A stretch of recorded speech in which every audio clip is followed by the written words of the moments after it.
GO number 115 ను రద్దు చేయాలి. కాంట్రాక్ట్స్ గుర్తించాలి. సేవలను గుర్తించాలి. సేవలను గుర్తించాలి. సేవలను గుర్తించాలి. రెగ్యులర్ చేయాలి. జీవో నెంబర్ 115 ను రద్దు చేయాలి. జీవో నెంబర్ 115 ను రద్దు చేయాలి.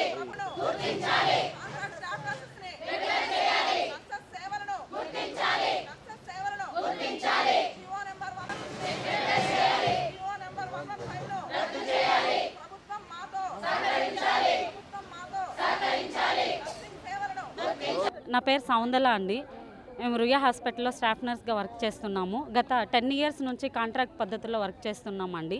ఈ జీవో నెంబర్ 115 అయితే ఏదైతే ఉందో అది గత ప్రభుత్వం తీసుకొని వచ్చి ఇప్పుడు 18 ఇయర్స్ కోర్స్ అనేది ఇచ్చేసి స్టాఫ్ 18 మంత్స్ కోర్స్ ఇచ్చేసి ఇప్పుడు స్టాఫ్ నర్సులుగా వర్క్ చేస్తున్నామంటే గత 10 ఇయర్స్ నుంచి మేము చేస్తున్న వాళ్ళు మా జీవితాలు ఏమవ్వాలి అని మేము ప్రభుత్వాన్ని అడుగుతున్నామండి. మా కార్యాచరణ ఏంటంటే ప్రభుత్వం ఏదైతే ఉందో అది రెస్పాండ్ అవ్వకపోతే మేము నల్ల బ్యాడ్జీలతో నిరసన తెలుపుతాము. ఎమ్మెల్యేలు ఎంపీలకి లెటర్స్ అనే రిప్రజెంటేషన్ అనేది ప్రజెంట్ చేస్తాము. తర్వాత కలెక్టర్కి వెళ్తాము. తర్వాత హెల్త్ మినిస్టర్ గారికి రిప్రజెంటేషన్ చేస్తాము. లాస్ట్ ఫైనల్గా డిఎంఈకి వెళ్ళి మేము సచివాలయంలో ధర్నా చేద్దామని అనుకుంటున్నాం సార్. సీఎం గారు ఇంతమంది ఆడపిల్లలకి అన్యాయం చేయరని నేను అనుకుంటున్నాను. సో ఇది సీఎం దాకా రీచ్ అయితే సానుకూలంగానే రెస్పాండ్ అవుతారని నేను ఖచ్చితంగా నమ్ముతున్నాను. ఈ ప్రభుత్వం ఖచ్చితంగా మాకు న్యాయం చేస్తుంది స్టాఫ్ నర్సెస్కి అని చెప్పేసి నేను అనుకుంటున్నానండి. ఈ ఛానల్ అయితే ఏదైతే ఉందో అది సీఎం గారి దాకా రీచ్ అవ్వాలని నేను మనస్ఫూర్తిగా కోరుకుంటున్నానండి. ఇంతమంది ఆడపిల్లల ఆవేదన ఖచ్చితంగా సీఎం గారు గుర్తిస్తారు. నాకైతే ఆ నమ్మకం ఉంది. ఇది ఖచ్చితంగా రీచ్ అవ్వాలా అండి. అందరికీ నమస్కారములు. మేము గత 15 సంవత్సరాలుగా ఈ గవర్నమెంట్ సెక్టార్లో కాంట్రాక్ట్ బేసిస్ కిందనే చేస్తున్నాము.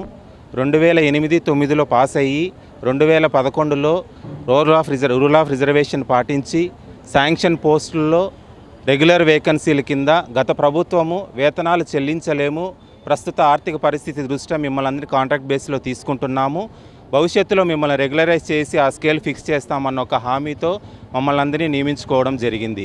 2011 నుంచి ఇప్పటి వరకు కాంట్రాక్ట్ బేసిస్లో చేస్తున్నప్పటికీ గత 18 నెలల్లో ట్రైనింగ్ చేసి 3 ఏండ్ల ముందు రిక్రూట్ అయిన సచివాలయపు ఏఎన్ఎంలందరినీ తీసుకొచ్చి మాలో స్టాఫ్ నర్సులుగా జాయిన్ చేస్తామనడం చాలా విచారకరము.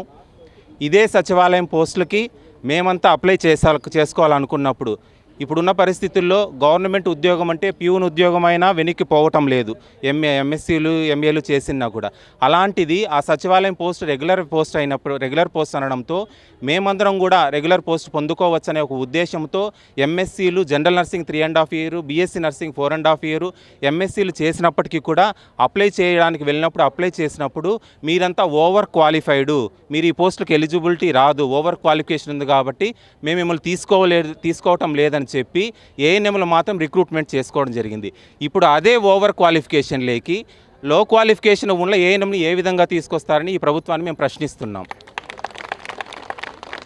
18 నెలల ఇంటెన్సిఫై ట్రైనింగ్ అని చెప్పేసి రిజిస్టర్డ్ నర్స్ 15 ఏండ్ల ముందు రిజిస్టర్ నర్స్గా, రిజిస్టర్ మిడ్వైఫ్గా మేము గుర్తింపు పొంది ఆ సర్టిఫికెట్లు పెట్టుకొని 15 ఏళ్ళ నుంచి 22,000కు ఎన్హాన్స్ అవుతూ వచ్చి ఇప్పుడు 38,000 ఫిక్స్ చేశారండి.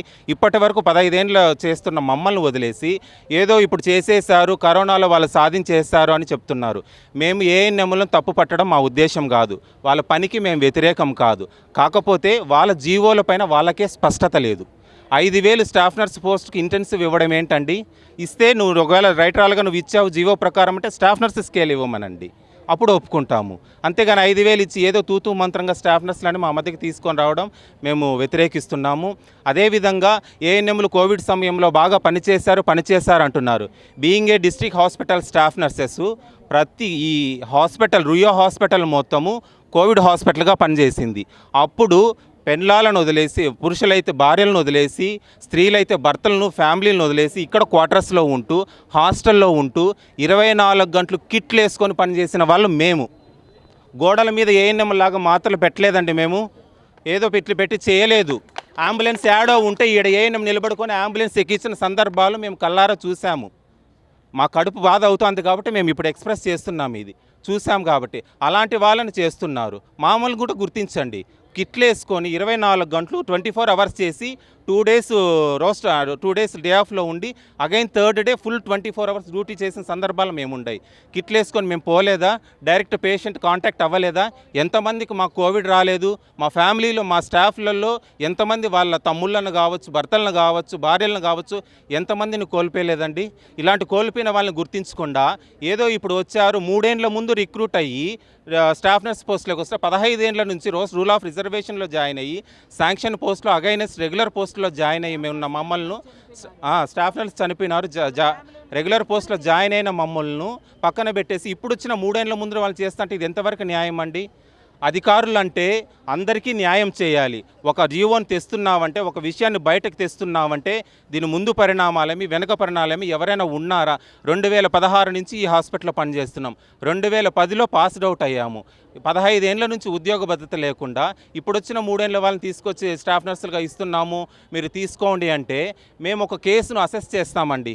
ఒక కేసు మాకు ఇచ్చాడంటే నర్సింగ్ మేనేజ్మెంట్ అంటే మాలో ఉన్న ఏ ఒక్కరినన్నా అడగండి, they will clarify you very clearly, అంటే ఎక్స్ప్లెయిన్ చేస్తాడు. అదే కేస్ స్టడీని వాళ్ళని ఎక్స్ప్లెయిన్ చేయమనండి. ఎలా అండి? రిజిస్టర్ కాకుండా వాళ్ళని ఎత్తుకొట్టి స్టాఫ్ నర్సులను చేస్తారు? రిజిస్టర్ నర్స్ సర్టిఫికేట్ ఉందా? రిజిస్టర్ మిడ్వైఫ్ అయ్యారా? మేము అయ్యామండి 15 ఏళ్ల నుంచి. ఏపీ నర్సింగ్ కౌన్సిల్ రిజిస్టర్ అయ్యి రేయం బొగులు కష్టపడి దూరాల నుంచి వచ్చి మా ఉద్యోగాలు చేసుకొని మేమేదో చేస్తున్నాం, సేవ అందిస్తుంటే మమ్మల్ని గుర్తించకుండా వాళ్ళని ఎత్తుకొచ్చి మా మధ్యలో చేరుస్తామనేది ఎంతవరకు కరెక్ట్ కాదు.